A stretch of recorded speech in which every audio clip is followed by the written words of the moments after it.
I might be one of the only people in Australia that listens to cold callers when they call me. So I used to be a cold caller. So every time I get a call from a random number, I pick up and I try to see what they're doing. I'm a little bit curious about how it's going. So I had this guy call me up and he was for a charity.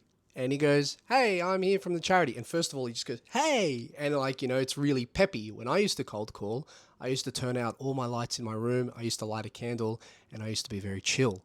And I used to try and not sound so peppy and happy because, when you're entering data in a spreadsheet all day and that's your job, you don't want some guy screaming in your ear about the exciting opportunity of you giving away money, right?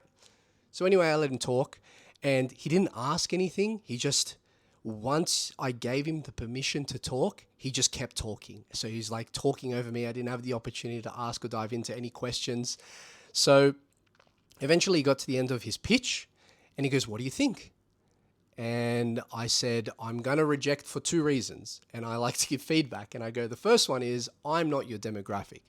Being a 30-year-old male in a very technical space, I don't really receive phone calls very well.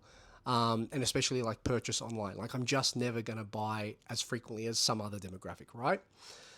In my opinion. And then I go, the second one is, I don't know what the you're selling. And he goes, "What do you mean?" And I go, "You've not explained it very well." And he goes, "Oh." So then he eventually told me that, they do this journal and I could sponsor it. So my logo would appear in this journal, and they've been doing it for 27 years. And it's a good opportunity to align with this organization.